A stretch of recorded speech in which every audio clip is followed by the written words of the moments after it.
একজন বাবা তার ছেলেকে চিঠি লিখেছে। প্রিয় সন্তান, আমি তোমাকে ৩টি কারণে এই চিঠি লিখেছি।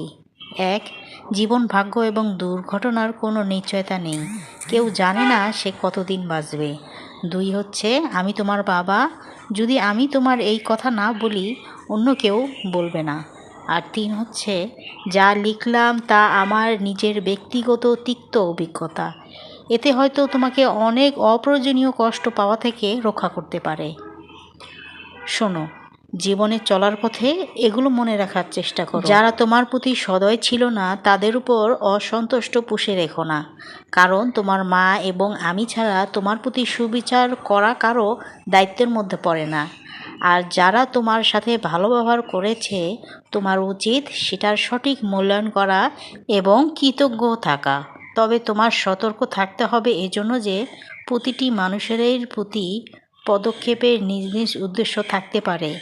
একজন মানুষ আজ তোমার সাথে ভালো, তার মানে এই নয় যে সে সবসময় ভালো থাকবে। কাজেই খুব দ্রুত কাউকে প্রকৃত বন্ধু ভেবো না। জীবনে কিছুই কিংবা কেউই অপরিহার্য নয় যা তোমার পেতে হবে। একবার যখন তুমি এ কথাটি গভীরভাবে অনুধাবন করবে তখন জীবনে চলার পথে অনেক সহজ হবে, বিশেষ করে যখন বহু প্রত্যাশিত কিছু হারাবে কিংবা তোমার কথাকথিত আত্মীয় স্বজনকেই তোমার পাশে পাবে না। জীবন সংক্ষিপ্ত। আজ তুমি জীবনকে অবহেলা করলে কাল জীবন তোমাকে ছেড়ে চলে যাবে। কাজেই জীবনকে তুমি যত তাড়াতাড়ি মূল্যায়ন করতে শিখবে ততই বেশি উপভোগ করতে পারবে। আর ভালোবাসা একটা ক্ষণস্থায়ী অনুভূতি ছাড়া আর কিছুই নয়। মানুষের মেজাজ আর সময়ের সাথে সাথে এই অনুভূতি বিবর্ণ হবে। যদি তোমার কথাকথিত কাছের মানুষ তোমাকে ছেড়ে চলে যায়, ধৈর্য ধরো। সময় তোমার সব সত্য মিথ্যা বিসর্জনকে ধুয়ে মুছে দিবে। কখনো প্রেম, ভালোবাসা সৌন্দর্যকে নিয়ে বাড়াবাড়ি করবে না, আবার ভালোবাসা হারিয়ে বিষণ্ণতায় অতিরঞ্জিত হবে না। অনেক সফল লোক আছে যাদের হয়তো উচ্চ শিক্ষা ছিল না।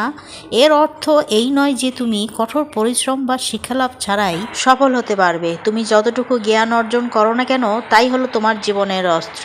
কেউ ছেঁড়া কাঁথা থেকে লাখ টাকার অধিকারী হতেই পারে, তবে এর জন্য তাকে অবশ্যই পরিশ্রম করতে হবে।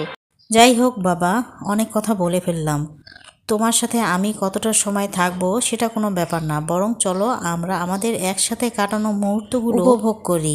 ভালোবাসা রইল, তোমার বাবা।